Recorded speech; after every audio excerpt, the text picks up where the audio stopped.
নমস্কার প্রিয় দর্শক বন্ধুরা, আজকে আমরা একজন বিশিষ্ট অতিথি পেয়েছি, আপনাদের সামনে নিয়ে এসেছি ডক্টর গৌরব মাঝি, ফিজিওথেরাপিস্ট। আমাদের চ্যানেলে আপনাকে স্বাগত জানাই। নমস্কার। নমস্কার।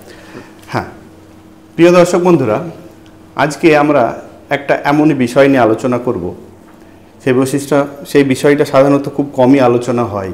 কিছুদিন আগে সুনিতা উইলিয়ামস মহাকাশে অনেক দিন ছিলেন, তারপরে আমাদের পৃথিবীতে অবতরণ করেন, খুব সেফলি ল্যান্ডিং করেন এবং সবাই এখন তাকে সবাই চেনেন। আগে যত চিনত এখন আরও সবাই চেনেন।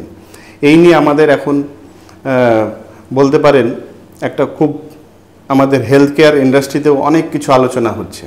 তো চলুন আজকে আমরা আলোচনা করব যে মহাকাশচারীদের, যারা মহাকাশে যান, অ্যাস্ট্রোনটস, তাদের হেলথ নিয়ে এবং তাদের ফিজিওথেরাপি কিভাবে করা হয়, ফিজিওথেরাপি করলে কিভাবে তারা আগে এবং পরে এবং আকাশে কিভাবে তারা ফিজিওথেরাপি করে নিজেদের বডির সব কিছু মেনটেন করে, সেই নিয়ে আলোচনা করা যাক।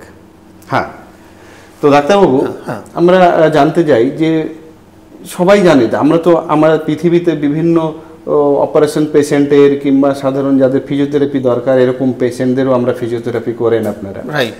কিন্তু মহাকাশে ফিজিওথেরাপি এটা সত্যি আশ্চর্যজনক ব্যাপার। এবং মহাকাশে যখন যাচ্ছেন, তাদের যে যাওয়ার আগে কি ধরনের তাদের বডি স্ট্রাকচার মেনটেন করতে হয় এবং গিয়ে কিভাবে, এবং যখন মহাকাশ থেকে যখন উপরে যাচ্ছেন রকেটে তখন কিভাবে দরকার হয়, এবং উপরে যখন গেছেন যাওয়ার পরে কিভাবে তারা বডি ওয়েট মেনটেন করে, কিভাবে কোনো জায়গাতে লাগলে কিভাবে সেই জায়গাটাকে ঠিক করা হয়, কি মেডিসিন খান কিংবা ফিজিওথেরাপির মাধ্যম দিয়ে কিভাবে হয়, এই সব বিষয় নিয়ে একটু সত্যি দর্শক বন্ধুরা খুব উদ্বিগ্নভাবে আছে, যদি একটু ডিসক্রাইব করেন আমাদেরকে।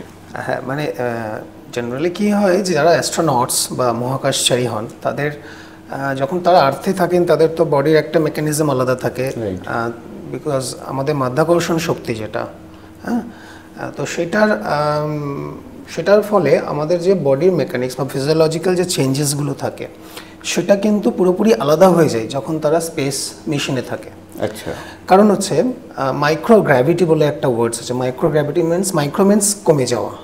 আচ্ছা, গ্র্যাভিটির যে আকর্ষণ শক্তিটা আস্তে আস্তে কমে যায় যখন তারা উপরের দিকে যায়, মানে যারা স্পেস ফ্লাইটে যায়। তো সেখানে cardiovascular system, respiratory system, musculoskeletal system, neurological system, মানে নার্ভ, মাসেল, পেশি থেকে শুরু করে বোন থেকে শুরু করে সমস্ত জায়গায় কিন্তু সেই প্রভাবটা পড়ে। এবং সব থেকে বেশি যেটা হয় মাসেল অ্যাট্রফি, মাসেলটা আস্তে আস্তে কমে যেতে থাকে, মানে তারা আরও বেশি শ্রিঙ্ক করে যায় মাসেলসগুলো। আর হচ্ছে ওয়েটলেসনেসের জন্য তাদের একটা বিভিন্ন প্রভাব আসে বডি ফ্লুইডসের ওপর, কার্ডিওভাস্কুলার সিস্টেমের ওপর। তো সেটার জন্য সেইগুলোকে যাতে তারা প্রিভেন্ট করতে পারে, সেই প্রিভেনশনের জন্য তাদের প্রি ফ্লাইট একটা ট্রেনিং দিতে হয় বাই ফিজিওথেরাপি। ফিজিওথেরাপি সেখানে মোটামুটি 1 month to 3 monthেরও ট্রেনিং হয়, প্রি ফ্লাইট ট্রেনিং। তাদেরকে মাসেল স্ট্রেংথেনিং করানো হয়, তাদের ডিফারেন্ট কাইন্ড অফ এক্সারসাইজেস করানো হয়, এরোবিক ট্রেনিং করাতে হয়। এছাড়াও তাদের কার্ডিওভাস্কুলার ট্রেনিংও করতে হয় বাই এরোবিক ট্রেনিং এবং cycling, by ergometer training, different kind of process থাকে। এই ট্রেনিংটা কি পৃথিবীতেই হয় কোনো আলাদা, মানে সেই রকমভাবে এনভায়রনমেন্টে, না নর্মাল এনভায়রনমেন্টে? এক্স্যাক্টলি। এবার জেনারেলি ডিফারেন্ট স্পেস এজেন্সি, যেমন ইউরোপিয়ান স্পেস এজেন্সি, ওদের যিনি হেড মেডিকেল টিমের, তো ওনারা ডিসাইড করেছেন যে physiotherapist will be the part of medical team, যেখানে physiotherapist will guide before the training, before তারা যখন স্পেসে যাচ্ছেন, ইভেন তারা যখন স্পেসে থাকবেন, ইন্টারন্যাশনাল স্পেস স্টেশন ISS যেটা আমরা বলি, সেখানে থাকাকালীন তাদেরকে ভিডিও কলে বা তাদেরকে আমাদের যে নেটওয়ার্কিং, তো সেইটার মাধ্যমে তাদেরকে গাইড করা এবং ফিরে আসার পরে তাদের রিকন্ডিশন করা, মানে তাদের যা যা লস হয়েছে, যা চেঞ্জেস হচ্ছে, সেগুলোকে আবার বাই 45 days to 60 days-এর একটা প্রোগ্রাম করে তাদেরকে আবার ভালো করা, তৈরি করা। আচ্ছা আচ্ছা আচ্ছা। তো এইটা হলো অল ওভার একটা থিঙ্কিং। এবার এখানে আমরা যদি পুরোটাই বলতে চাই যে সেখানে কি কি চেঞ্জেস হচ্ছে, তাহলে আমরা দেখি যে কার্ডিওভাস্কুলার সিস্টেম একটা র্যাপিড চেঞ্জেস হয়, যেমন এক্সট্রা সেলুলার স্পেস থেকে ফ্লুইডসগুলো ইন্টার সেলুলার স্পেসের দিকে যায়, বিকজ সেখানে পাফিনেস একটা তৈরি, যেমন মুখটা ফুলে ফুলে গেছে দেখা যায় একটু যখন তারা ফেরে, এই জিনিসগুলো হয়। লেফট ভেন্ট্রিকুলার পাম্পিং কমে যায়, মানে তারা যে ফ্লুইডসগুলো আমরা যে পাম্প করে আমাদের যে ব্লাডটাকে, হার্টের পাম্পিং ক্ষমতাটা কমে যায়, তো অ্যাট্রফি হয়, লেফট ভেন্ট্রিকুলার অ্যাট্রফিও হতে পারে কিছু কিছু। তো সেই জিনিসগুলোকে প্রিভেন্ট করার জন্যই কিন্তু তাদেরকে কার্ডিওভাস্কুলার ট্রেনিং করাতে হয়, by aerobic training, by some breathing techniques, exercise techniques তাদেরকে করাতে হয়। সেগুলো করলে তাদের এই মানে সমস্যাগুলোকে প্রিভেন্ট করতে পারবে তারা। এই চেঞ্জেসগুলো প্রবাবিলিটিস থাকে। নেক্সট আমরা যদি বলি যে নিউরোলজিক্যাল সিস্টেমে কী কী সমস্যা হতে পারে, যেমন নার্ভের রিফ্লেক্সেসগুলো কমে যায়। সো সেখানে জেনারেলি একটা নিউরোলজিক্যাল পেইন তৈরি হতে পারে তাদের যখন তারা ফিরে আসে। লো ব্যাক পেনের খুব সমস্যা থাকে, মানে low back pain is very common by after returning them. মাসকুলোস্কেলেটালে যিনি বোন লস আমরা দেখতে পাই, বোনের একটা ডিজেনারেশন হতে পারে, মাসেল লস বা আমরা যেটা মাসেল অ্যাট্রফি বলি সেটা হতে পারে। যদি অন্যরকম আমরা দেখে যাই, মানে যখন তারা ফিরে আসে তাদের বডি ব্যালেন্সের সমস্যা হয়, বিকজ ওয়েটলেসনেস তৈরি হয়, গ্র্যাভিটি কাজ করছে না। তো সেখানে কি হচ্ছে, গ্র্যাভিটির যখনই যে আমাদের যে ফোর্সটা যখনই চলে যায় তখনই তাদের একটা লাইটনেস ফিলিং হয়, সেই লাইটনেসের জন্যই তাদের আস্তে আস্তে ওয়েটলেসনেসগুলো তৈরি হয়। হ্যাঁ, সেখান থেকেই ফিজিওলজিক্যাল চেঞ্জেসগুলো আসে। আচ্ছা, হ্যাঁ, তো মোটামুটি এই চেঞ্জেসগুলো হতে পারে। তো এই ধরনের যখন চেঞ্জেস হয় তখন আকাশে, মানে যখন মানে যেটা বলি স্পেস স্টেশন যেখানে বললেন, তো এই স্পেস স্টেশনে সেই ধরনের কি ট্রেনিং, মানে সেখানে কি কিছু অ্যাক্টিভিটি করানো হয় তাদেরকে আলাদাভাবে? হ্যাঁ, রাইট। এবার আমরা বললাম যে প্রি ফ্লাইট একটা তাদের ট্রেনিং অলরেডি করানো হয়। ফিজিওথেরাপিস্ট উইল গাইড কীভাবে তাদের রেজিস্ট্যান্স ট্রেনিং করব, তাদের মাসেলের কী করে স্ট্রং করে রাখবো, যাতে যখন তারা স্পেস স্টেশনে থাকে তাদের এই সমস্যাগুলো না হয়। এবার যখন তারা স্পেস স্টেশনে থাকে তাদেরকে বাই ভিডিও কলিং বা বাই নেটওয়ার্কের মাধ্যমে তাদের গাইড করেন ফিজিওথেরাপিস্ট, যে আপনি কি এক্সারসাইজ করবেন। কাউকে অ্যাসেসমেন্ট করা হয়, তাদের মাসেল দেখা যায় লস হচ্ছে কিনা, কোনো নিউরোলজিক্যাল প্রবলেমস হচ্ছে কিনা, সেই হিসেবে তাদেরকে এক্সারসাইজ গাইড করা হয়। তো স্পেস স্টেশনে ব্যবস্থা থাকে ওখানে, আর্গোমিটার মানে ইজ এ সাইকেল আর্গোমিটার বলি আমরা। তো সাইকেলিংয়ের একটা সমস্যা থাকে, হরাইজেন্টাল ওয়াকিংয়ের একটা প্যাটার্ন এক্সারসাইজ করানো হয়। মানে যেমন আমরা যখন স্পেসে যাই তো জেনারেলি কী হয়, এইভাবে ওয়াক করে যায়, তো মানে ওরা ইজ এ ফ্লাই করে। হ্যাঁ, তো হরাইজেন্টাল ওয়াকিং কীভাবে করবেন, that will also the training part. আচ্ছা, সো সেইভাবে তাদেরকে ট্রেন করা হয় হরাইজেন্টাল ওয়াকিং। এবং তার সাথে কি করতে হয়, যে কীভাবে এক্সারসাইজ, ব্যাকের এক্সারসাইজ করবেন, কীভাবে আপনি শোল্ডারের এক্সারসাইজ করবেন, আপনার কোঅর্ডিনেশনস কীভাবে করবেন। জেনারেলি ভার্টাইগো সমস্যা হয়, একটু ডিজিনেসের সমস্যা হয়, সেগুলো কীভাবে আপনি আটকাবেন, তার টোটাল এক্সারসাইজেস ট্রেনিং থাকে, সেইগুলোকে গাইড করা হয় বাই আর্থে থেকে। আচ্ছা আচ্ছা, okay. But recently European space agency, যেটা আমি বলছিলাম, ওনাদের যে মেডিকেল টিমের head, they are also decided that, ওনারা বলছেন যে আমরা নেক্সট ফিউচার প্রবাবিলিটিসে কী করতে পারি, যে জেনারেলি স্পেস ট্যুরিজম এখন খুব বেশি করা হচ্ছে। স্পেস ট্যুরিজমের জন্য কি হচ্ছে না, এটাও হচ্ছে যে আমরা স্পেসে হোটেলও পেতে পারি পরে। মানে আপনি কেউ যদি স্পেশাল ট্যুরিজম করতে চাই সেখানে হোটেলে গিয়ে থাকতে পারে, বাট সেইখানে নেক্সট মেডিকেল টিমের হেডের জন্য বলছেন যে ফিজিওথেরাপিস্টদের এমপ্লয় করা হবে। সো তারা যদি কারো এরকম সমস্যা হয় কোনো স্পেসে থাকার সময়, তাদেরকে সেইভাবে ট্রেন করা। So physiotherapist also will fly also with the crew, মানে ক্রিউ মেম্বার্সদের সাথে ওরাও ফ্লাই করবে ইন দ্য ফিউচার, এটা প্ল্যান করছে ওরা। সো জার্মানি ইন 2000 অফ ইয়ার, ওখানে কলগনিতে একটা, ওখানে মানে যারা ওরা ডিসাইড করে যে physiotherapist is a part of crew, মানে ওরা ক্রিউদের সাথেই যাবে, because they are must guide the crew, because তাদের যাতে আমরা যে আর্থে থেকে যে গাইডেন্সটা দিচ্ছি একসাথে মানে থাকলে, ফিজিক্যালি থাকলে, সেই গাইডেন্সটা আরও বেটার হবে। এক্স্যাক্টলি। যে আপনি মাইক্রোগ্র্যাভিটির কথা বললেন, তো মাইক্রোগ্র্যাভিটি মানে হচ্ছে আমাদের তো এখানে জি ফোর্স, মানে আমাদের পৃথিবীতে যখন থাকছি একটা গ্র্যাভিটির থাকছি বলে আমরা চলাফেরা করছি, ঠিক কোনো ওজনটা ঠিক মতো, আকাশে যখন যাচ্ছি তখন আস্তে আস্তে ওয়েটটা আমরা ফিল করে যে নেই আর কি। তো তার সঙ্গে সঙ্গে দেখি যে বিভিন্ন রকম প্রবলেম হতে থাকে। তো এই প্রবলেমগুলো কিওর করার জন্য একমাত্র কি উপায় ফিজিওথেরাপি, না আদার্স কোনো মেডিসিনাল কিছু ব্যাপার আছে? সমস্ত টিম থাকে, দেয়ার মেডিসিনের টিম থাকে, দেয়ার সাইকোলজিস্ট অলসো দেয়ার। তো মেডিকেল মানে মেন্টাল ডিপ্রেশনসগুলোকে কীভাবে আপনি আটকাবেন ওই সময় ডিউরিং দ্য স্পেস মিশনস, তো there full medical team. So physiotherapist is a part of medical team, but they are all over the medical team there. সবাই মানে এই কন্ডিশনসগুলোকে প্রোটেক্ট করে। তো এটা একটা খুব ভালো গুরুত্বপূর্ণ কথা বললেন যে মাইক্রোগ্র্যাভিটিতে যখন থাকে মানে হার্টের পাম্প করার ক্ষমতাটা কমে যায়। অবভিয়াসলি হার্টের পাম্প করা যখন ক্ষমতাটা কমে যায় তখন ব্লাড ফ্লো যেটা হবে সেই ব্লাড ফ্লোটা তো সব জায়গাতে পৌঁছাবে না, তখন বিভিন্ন রকম প্রবলেম আসতে থাকে। তো সেই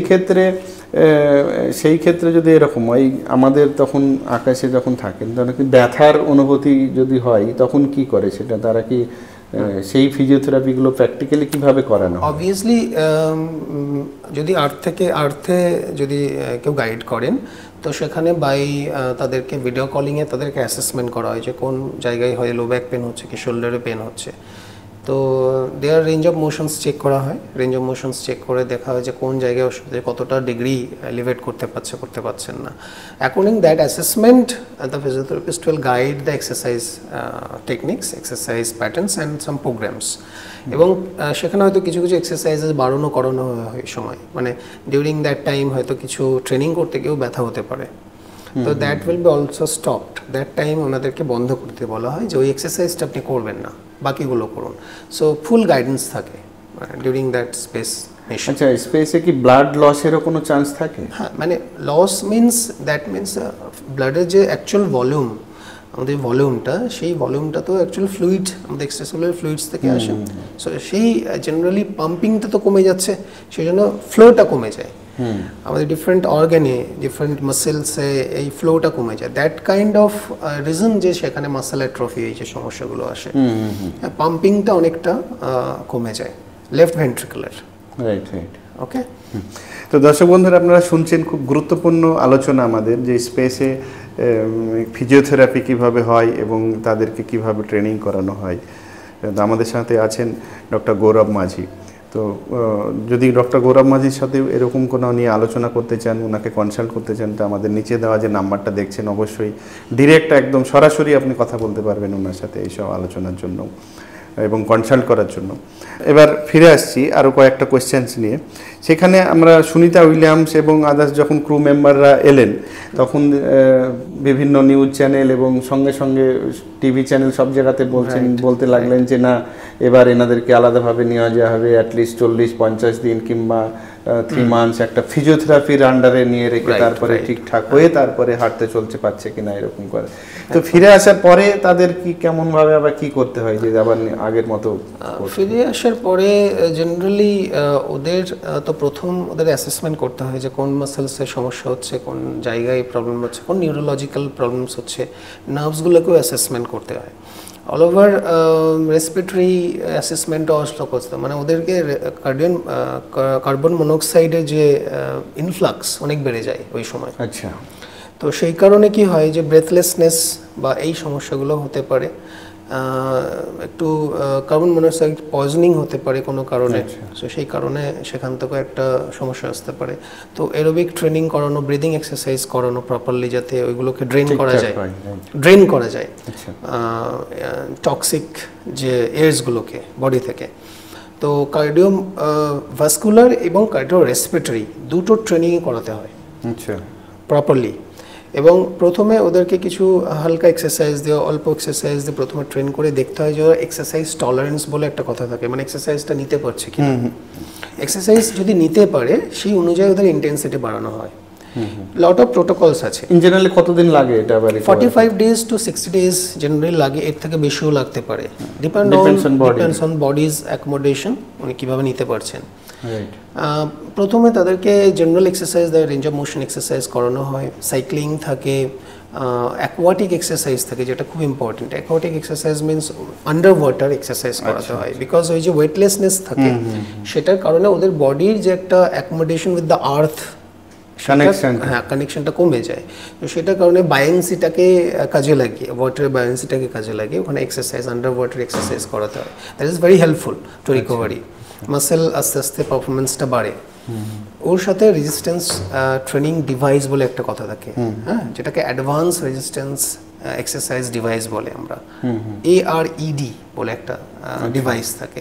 সেখানে কি হয়, অ্যাডভান্স রেজিস্ট্যান্স দিয়ে তাদেরকে মাসেলের স্ট্রেংথটাকে বাড়ানো হয়। এই ডিভাইসটা জেনারেলি ওদের ডিউরিং দ্য স্পেস ফ্লাইটেও দেওয়া হয়, ওদের সাথে থাকে, যাতে ওদের স্ট্রেংথটা ভালো থাকে, মেনটেইন থাকে।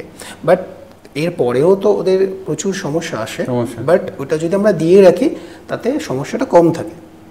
মানে ধরুন 90% প্রবলেম যদি হতো, সেখানে হয়তো 50%, 40%, 30%, that will more easy to recovery in the 3 to 4 months। But যদি সেটা 90% প্রবলেম থাকে, সেটা হয়তো সময় লাগবে না, 6 months, 1 year টাইম লাগতে পারে। তো দ্যাট দ্য রিজন। সাইকেল আর্গোমিটার একটা ডিভাইস থাকে, যেখানে সাইক্লিং করানোর একটা ডিভাইস থাকে। ওয়েট ট্রেনিংয়েরও কিছু কিছু থাকে, হরিজন্টাল ওয়াকিংয়ের জন্য কিছু কিছু প্যাটার্ন এক্সারসাইজ থাকে। এগুলো সবই আফটার রিকন্ডিশনিং, মানে ওনারা যখন ফিরে আসেন তারপর ওনাদের করাতে হয়। হ্যাঁ, এবার যখন after the 40 days or 45 days যখন ওভার হয়ে যায়, তারপরে ওনাদের normal walking, normal swimming, normal running, এই নর্মাল অ্যাক্টিভিটিসে ফেরানো হয়। বাট দেখতে হয় যে ওনারা নিতে পারছেন কিনা।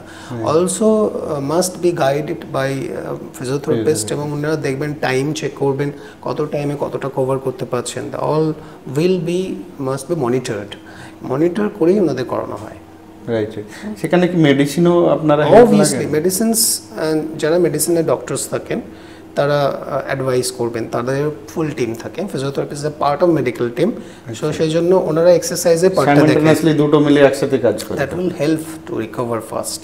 রাইট। হ্যাঁ, যেমন cardiologist can see the cardiological conditions, neurologist also see the neurological conditions, the full team there B.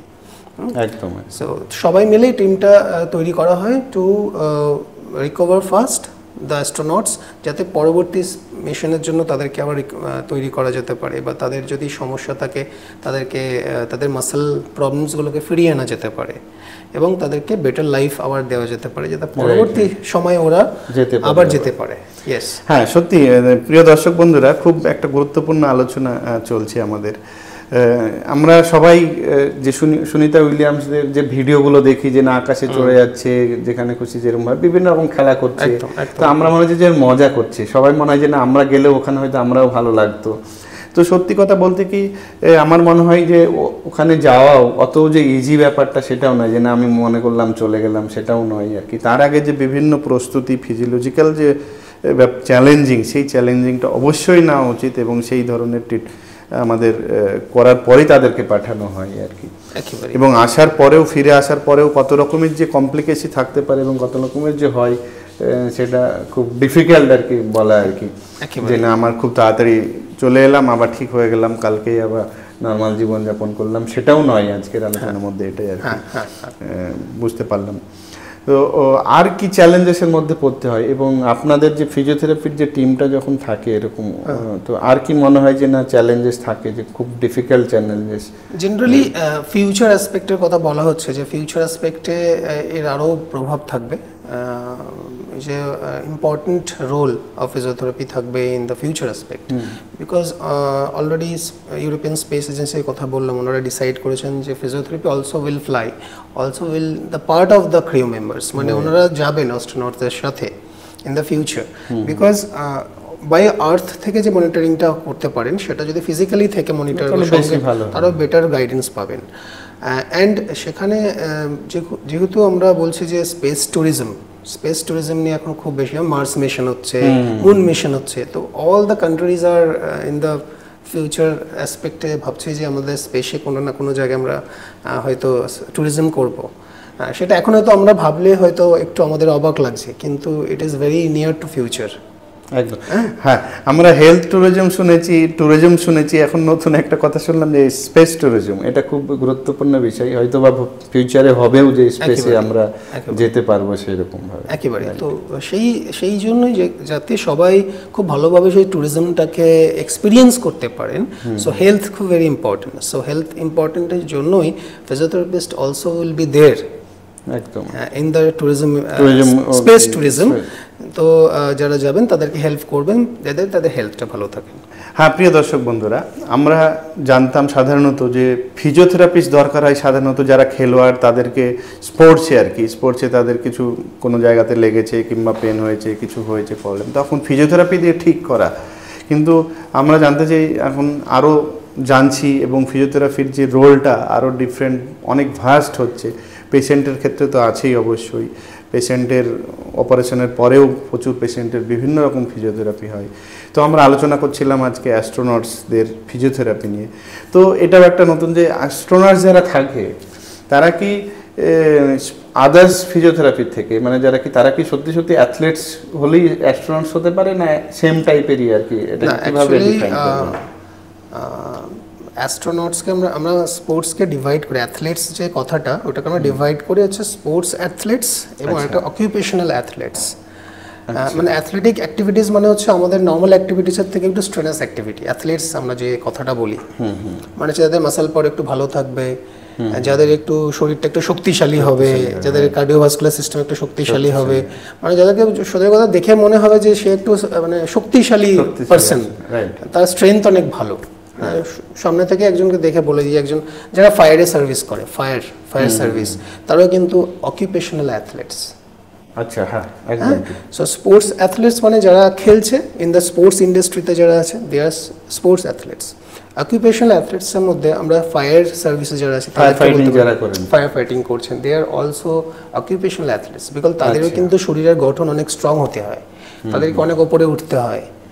So normal পার্সনদের থেকে তাদের মাসল স্ট্রেংথ ট্রেনিং করে ভালো রাখতে হয়। একদম। ওকে, অ্যানাদার অকুপেশনাল অ্যাথলেটস হচ্ছে যারা মিলিটারিতে থাকে, দে আর অলসো অ্যাথলেটস, বিকজ তারা কি করছে, কখনো সার্ফিং করছে, তারা পাহাড়ে চলে যাচ্ছে, কখনো তারা ওয়াটারে চলে যাচ্ছে, তো there muscle also be strong. So it is a part of occupational athletes.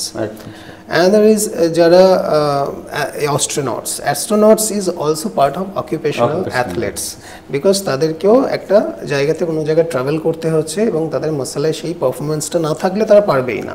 Normal person কখনোই পারবে না, বিকজ তাদের সেই বডির সাথে যে অ্যাকোমোডেট করা, সেইটা তাদের সাথে অনেকটাই আলাদা। They are the part of occupational athletes. একদম।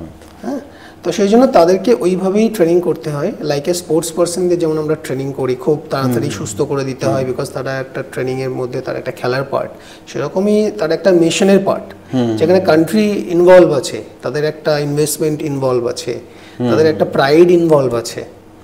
সেই জন্য তাদেরকে খুব গুরুত্বপূর্ণভাবেই তাদেরকে কেয়ার করা, তাদের ফিজিওথেরাপিকে বেস্ট দেওয়া, যাতে তারা খুব তাড়াতাড়ি রিকভার করতে পারে।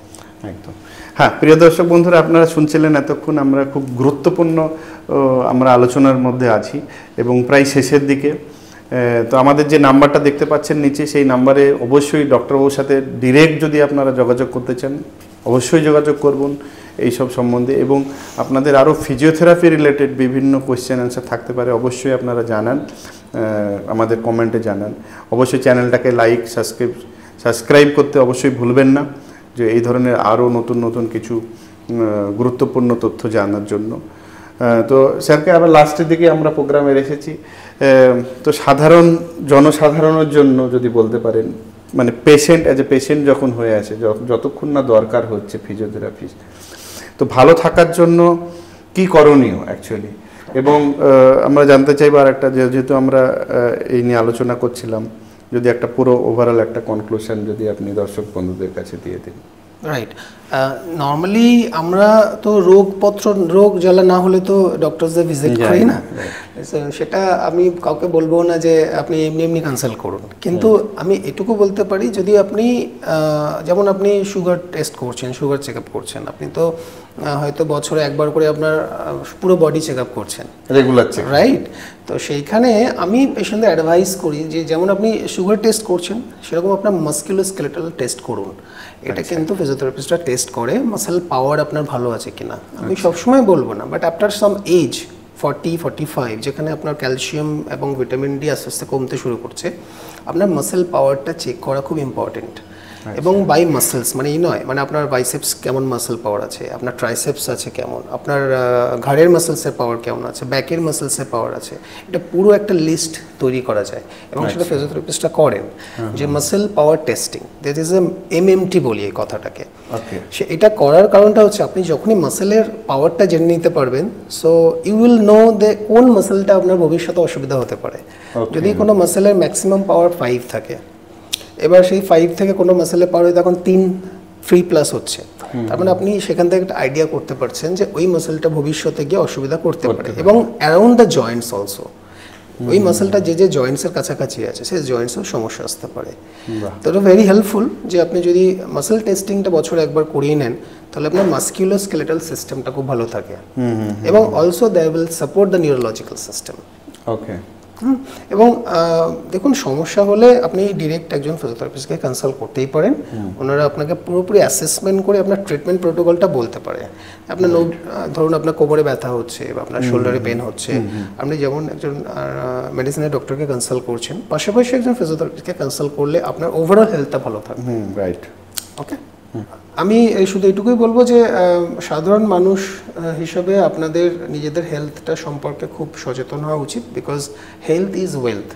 আপনারা হয়তো সারাদিন ছোটাছুটি করছেন, কাজকর্ম করছেন, আপনি ইনকাম করার জন্যই তো দৌড়াচ্ছেন, কিন্তু ইনকামটাকে তো আপনাকে এনজয় করতে হবে। মানে আপনি ধরুন অনেক পয়সা ইনকাম করলেন, আপনার পরিবারের জন্যই করছেন, কিন্তু আপনার হেলথটাকে বেটার রাখাও তার সাথে প্যারালালি খুব ইম্পর্টেন্ট।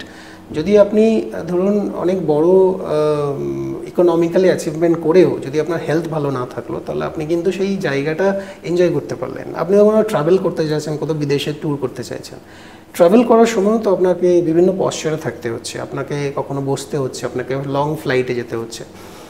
ইম্পর্টেন্ট যে আপনার মাসকুলোস্কেলেটাল এবং নিউরোলজিক্যাল সিস্টেমকে ভালো রাখা, তাহলে কি হবে আপনার আরও বেশি লাইফটাকে এনজয় করতে পারবেন, আপনি লাইফটাকে আরও ফ্রিলি কাটাতে পারবেন। ইভেন আপনার যে ইকোনমিক্যাল যে আপনার কাজের ক্ষেত্রেও এটা হেল্প করবে আপনাকে গ্রো করতে। হ্যাঁ, তো প্রিয় দর্শক বন্ধুরা, আপনারা শুনলেন ডক্টর গৌরব মাঝি আমাদের সাথে উপস্থিত ছিলেন। খুব গুরুত্বপূর্ণ তথ্য নিয়ে আজকে আলোচনা হলো। লাস্টে শেষ করলেন আমাদের যে হেলথ ইজ ওয়েলথ। সত্যি আমাদের স্বাস্থ্য যদি ভালো না থাকে তাহলে আর যে আমাদের টাকা পয়সা নিয়ে আর কোনো কাজই হবে না। ভালো থাকবেন, সুস্থ থাকবেন, আপনার হেলথের যত্ন নেবেন। আমাদের অসংখ্য ধন্যবাদ আমাদের এই গুরুত্বপূর্ণ আলোচনার জন্য।